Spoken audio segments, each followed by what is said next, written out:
Et salut à tous, c'est Baptiste de la chaîne Mobilitest. Aujourd'hui, test de vélo électrique sur un vélo de type cargo que vous voyez juste derrière moi. Il s'agit du Aouga Modular.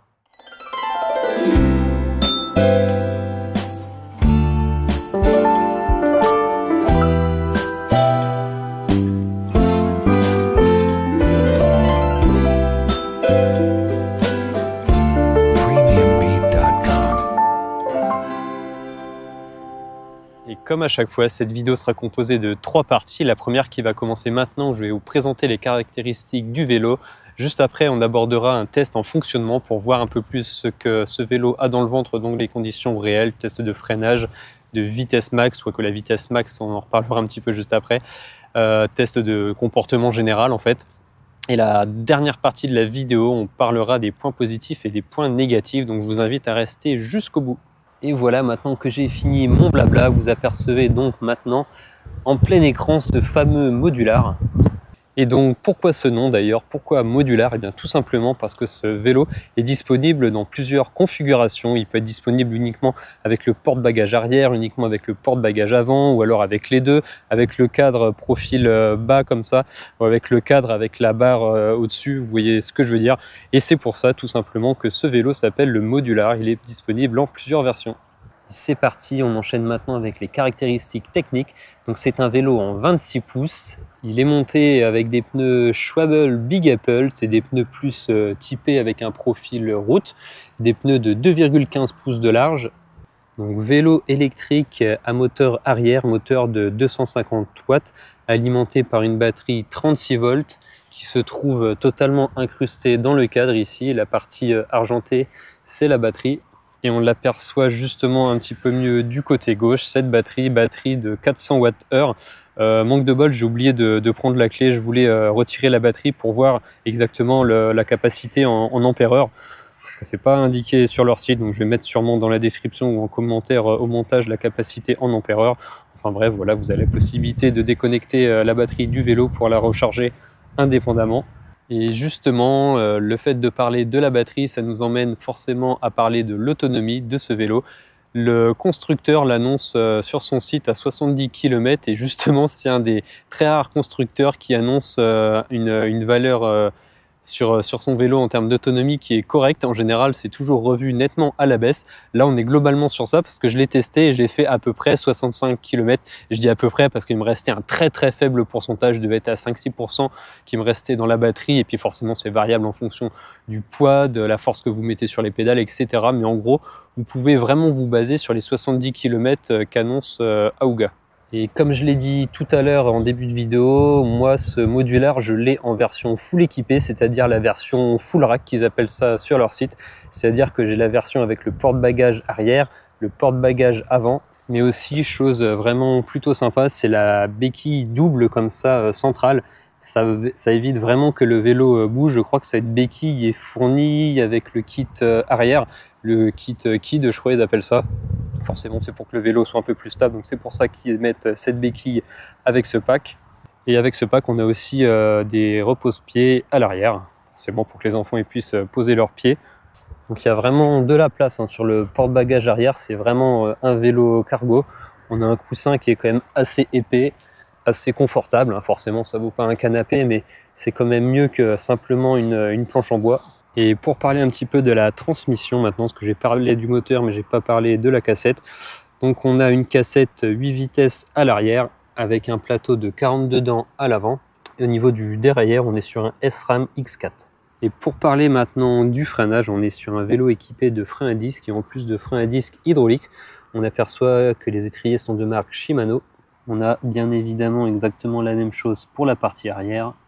Et pour parler vitesse max maintenant, en fait c'est limité à 25 km/h puisqu'on est sur un vélo qui est bridé à cette vitesse au même titre qu'on est sur un moteur de 250 watts. On n'a pas de poignée d'accélérateur, donc vraiment on est pile poil en accord avec la réglementation. Vous allez vraiment avoir aucun problème à ce niveau-là. Qu'est-ce qu'il affiche sur la balance maintenant? Eh bien niveau poids, vraiment sans aucune option. Donc moi j'ai la version full option, mais si on n'a aucune option, on est sur un vélo qui est à peu près à 20 kg. Et moi la version que j'ai, elle est à peu près à 25 kg. Forcément ça rajoute un petit peu de poids, le porte-bagages, la béquille double, etc. Allez, maintenant on va parler de l'éclairage. Donc comme vous pouvez le voir, je trouve ça un petit peu dommage qu'ils aient fourni des lumières comme ça sur batterie à positionner soi-même sur le vélo. Je trouve que pour un vélo de cette gamme-là, on aurait pu avoir quand même des lumières directement connectées au vélo. Mais on a quand même l'avantage d'avoir des lumières vraiment de bonne qualité. Vous voyez, ça éclaire vraiment plutôt bien. Je le refais une petite fois. On a plusieurs modes de luminosité, un mode comme vous voyez maintenant que ça clignote, etc. Donc on a quand même le mérite d'avoir des bonnes lumières, même si c'est sur batterie. Et même chose pour la partie avant, c'est exactement la même chose, sauf que c'est des lumières blanches forcément. Donc là, vous voyez peut-être clignoter à l'écran, c'est juste dû à la fréquence de rafraîchissement. En vrai, ça clignote pas, mais ça éclaire vraiment très bien. Même en plein jour, je vois les LED sans aucun problème.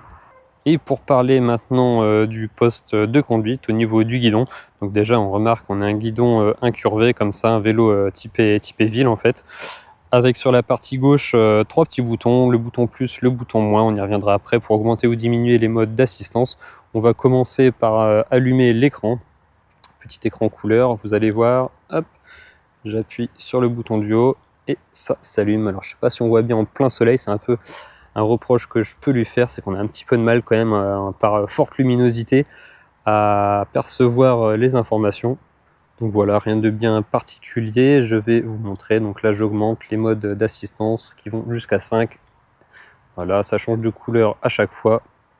Et puis ensuite, vous avez l'habitude, les différentes informations sur l'écran. Sur la partie droite, on a le dérailleur 8 vitesses arrière. Et au passage, oui, j'en ai pas parlé, mais on a des bonnes poignées en silicone. Elles sont assez grandes en plus, donc on a vraiment de la place, même si vous avez des mains plutôt larges. Et l'avantage, c'est qu'on a vraiment un grip qui est quand même exceptionnel. Franchement, si vous arrivez à avoir le guidon qui vous glisse entre les mains, c'est que vraiment vous n'y mettez pas de la bonne volonté, parce que là, c'est vraiment impossible. C'est un silicone vraiment assez soft. On a les mains qui sont quasiment collées dessus en fait quand on a le guidon en main. C'est vraiment très agréable. Maintenant qu'on a fait globalement le tour des caractéristiques, on va en finir avec le prix. C'est un vélo qui est disponible sans aucune option. Le vélo de base, il est à 2400 €. Et le vélo, comme je dispose full option, il est exactement à 2700 €. Donc oui, c'est peut-être un petit peu plus que vous avez l'habitude de voir sur ma chaîne. Après, c'est pas la même chose non plus. On n'est pas sur un vélo chinois. Je dénigre pas les vélos chinois que je reçois, bien au contraire. Mais là, c'est un vélo, c'est un vélo belge en fait. Ils sont basés en Belgique. Et on est sur une qualité de finition, d'assemblage, surtout de matériaux, qui, croyez-moi, ça n'a vraiment rien à voir. La partie présentation des caractéristiques de ce Aouga modular étant faite, on va passer maintenant au test de fonctionnement. On va voir un petit peu plus en détail ce que vélo vaut dans des conditions réelles. Allez, à tout de suite. Et nous voilà à bord de ce Aouga modular pour le test en fonctionnement. Alors d'habitude, pour commencer la série de tests, vous avez l'habitude de voir que je commence par un test de vitesse max. Sauf que ce modular est bridé, il est limité à 25 km/h pour être pile poil en réglementation.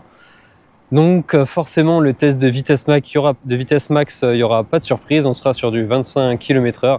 La seule chose intéressante, ça sera éventuellement de vérifier si la vitesse du GPS sur le téléphone et la vitesse affichée sur l'écran du vélo correspondent bien. Donc c'est parti, on va se mettre en mode 5/5. J'augmente les vitesses sur le dérailleur. Très sympathique d'ailleurs ce petit S-Ram X4.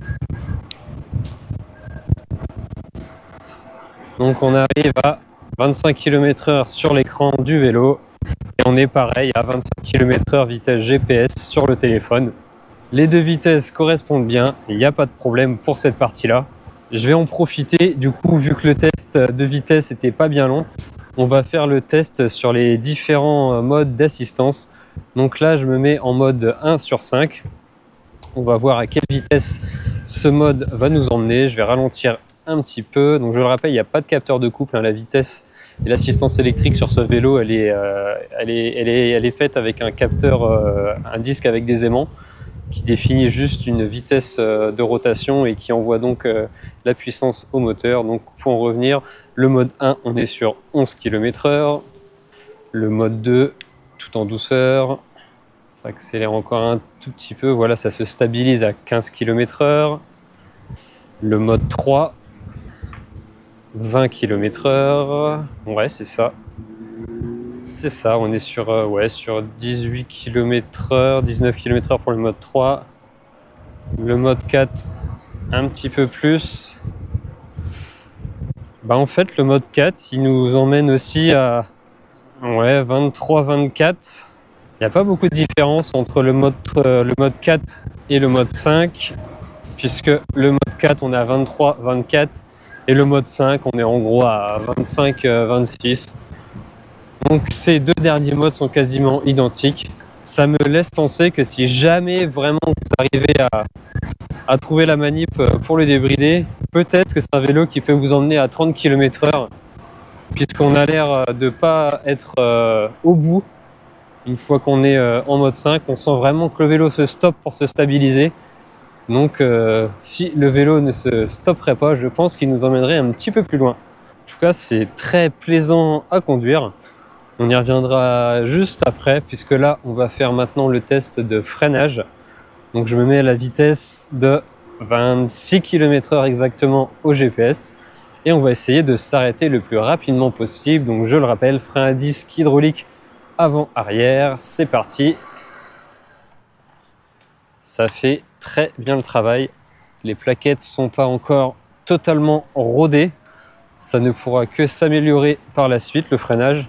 Mais franchement, très content. Là, j'ai freiné que du frein avant. On va essayer de faire les deux pour voir. Ouais, putain, ça freine très bien. Après, j'étais pas à des vitesses très élevées. Mais en tout cas, la vitesse pour laquelle est vendu le vélo, il n'y a vraiment aucun problème. Je suis très satisfait du freinage. Donc, pour parler maintenant de la maniabilité générale, de l'ergonomie sur ce modular. Donc c'est pas un VTT, on est sur un vélo avec une position de conduite quasiment droite. J'ai le dos qui est quasiment à la verticale. C'est très confortable, de toute façon c'est un vélo qui est fait pour faire quasiment que de la ville, voire un tout petit peu de tout chemin, mais bon, c'est vraiment pas pour ça qu'il a été fait. Donc voilà, on a vraiment une bonne maniabilité, on a une bonne ergonomie. Surtout au niveau du guidon, c'est un guidon vraiment typé ville. En plus, il a des bonnes poignées en silicone qui sont vraiment très accrochantes. Là, si vous arrivez à avoir la poignée qui vous glisse des mains, je sais pas comment vous faites parce que c'est vraiment, c'est limite ça colle en fait. Mais au contraire, ça confère vraiment une bonne ergonomie, une bonne accroche. Au niveau de la maniabilité, j'aime vraiment bien la sensation de conduite. On peut quand même faire un petit peu ce qu'on veut avec. Par contre, il faudra faire gaffe dans les virages parce que les pédales sont quand même assez proches du sol, je trouve. Donc il faudra faire gaffe dans les virages assez serrés. Là, vous voyez, par exemple, j'ai le talon qui frotte alors que je prends pas des virages de dingue pourtant. Donc je vous mets un petit peu en garde là-dessus.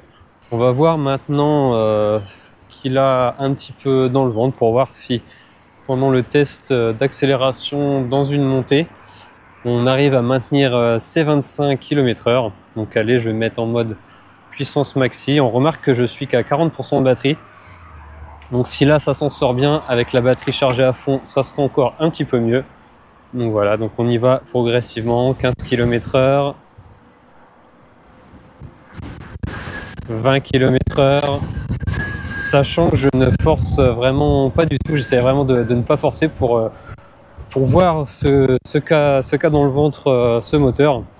Donc c'est du 36 volts en 250 watts, donc faut pas s'attendre à des miracles, mais mine de rien, progressivement, tout doucement, je pense qu'il va quand même nous emmener aux 25 km/h. Là on remarque qu'on est à 23, 24, ça a redescendu à 23, voilà, ça remonte encore à 24. Donc globalement, on peut quand même conclure qu'on est arrivé en haut de la côte. Et il a réussi à maintenir sa vitesse de 25 km/h. Bon point. Je ne sais pas si jamais vous arrivez à le débrider, je ne pense pas qu'il vous permettra d'arriver en haut à 30 km/h, mais à 25 c'est déjà très bien. Ça montre que ça vous permet de quand même passer des petites côtes très légères. Là c'est une côte légère, mais j'ai quasiment pas pédalé, enfin j'ai pas du tout forcé en fait. Donc forcément, si vous forcez un petit peu par vous-même et que l'électrique vous aide, vous allez pouvoir gravir des côtes, des pentes un petit peu plus importantes.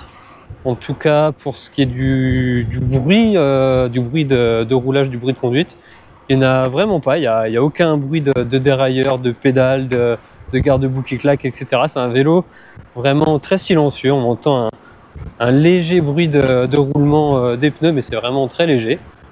C'est agréable. On entend aussi malheureusement qu'il y a pas mal de vent actuellement. Je sais pas si on va l'entendre sur la vidéo parce que j'ai mis le mode réduction de bruit sur mon micro, on verra bien.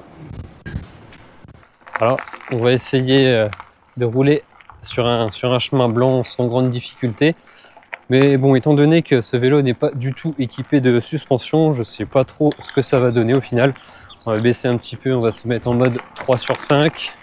Donc là je roule au milieu, on sent forcément qu'il n'y a pas de suspension, mais bon, c'est quand même des pneus qui sont d'une taille normale, on va dire. C'est pas des pneus de vélo de course, hein. On est quand même sur des pneus qui absorbent un minimum.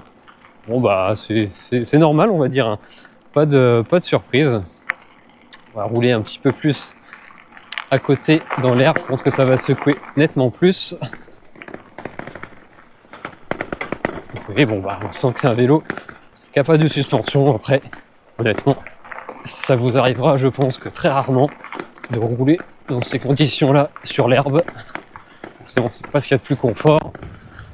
Mais si ça vous arrive une fois tous les 6 mois, c'est pas bien grave.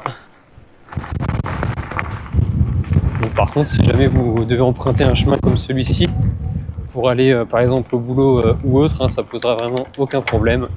Pour en revenir un petit peu à la partie maniabilité, on n'est pas sur un vélo qui est très lourd, comme je l'ai dit dans la description.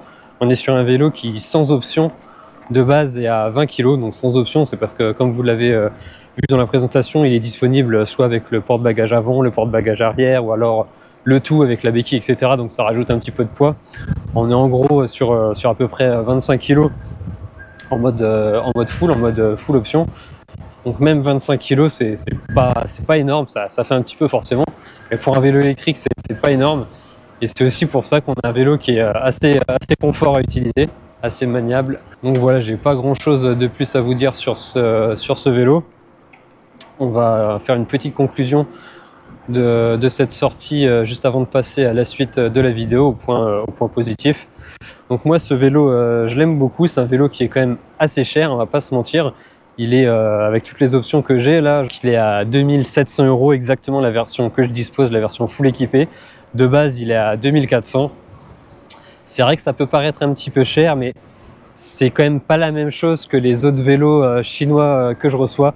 Je veux vraiment pas dénigrer la qualité des autres vélos que je reçois pour la plupart, que c'est du chinois donc.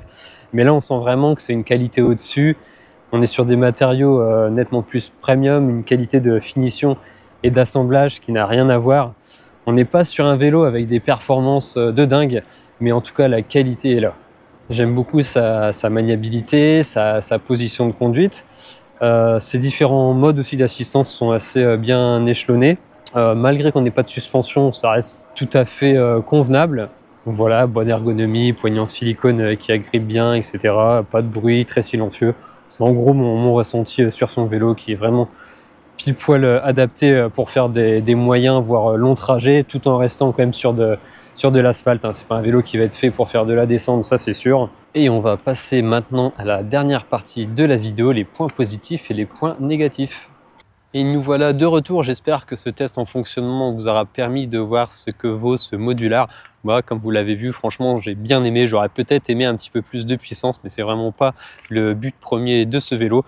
Donc, on va commencer les points positifs. Donc, j'ai vraiment beaucoup aimé la qualité générale du vélo, la qualité des composants, la qualité d'assemblage, des finitions, etc. Vraiment, enfin, je me répète, je dénigre pas les Chinois, mais on sent que c'est pas du chinois, c'est vraiment des matériaux de bonne qualité, bien assemblés, etc. C'est un vélo qui est du coup polyvalent. Bah oui, c'est un vélo modulaire, donc on peut vraiment faire un peu ce qu'on veut. Surtout si on l'a comme moi dans sa version full rack, on peut très bien mettre les enfants à l'arrière pour les emmener à l'école. On peut aller faire les courses avec le petit porte-bagages à l'avant. On peut s'en servir beaucoup comme un vélo taf pour les moyens, voire les grands trajets. C'est très confortable.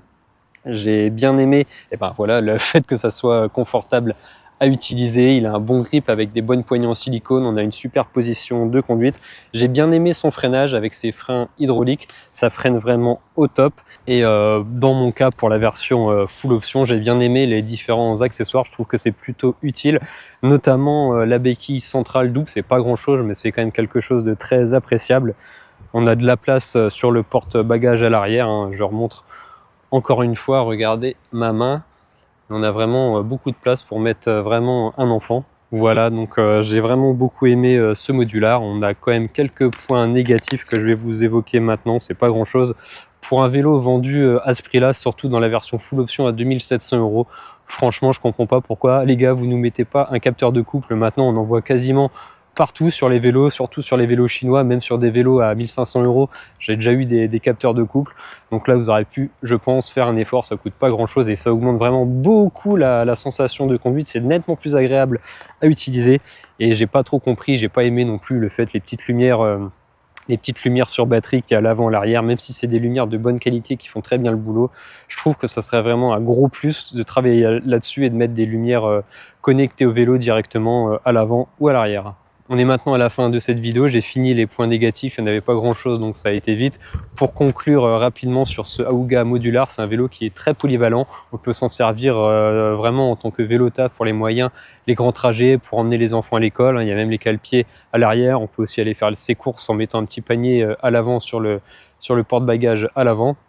C'est un vélo qui est très qualitatif, qui fonctionne bien, il n'y a pas de bruit, il n'y a pas de jeu. C'est un vélo vraiment que je recommande, même si c'est un peu plus élevé forcément que les vélos que j'ai l'habitude de tester. Ça reste un très très bon produit.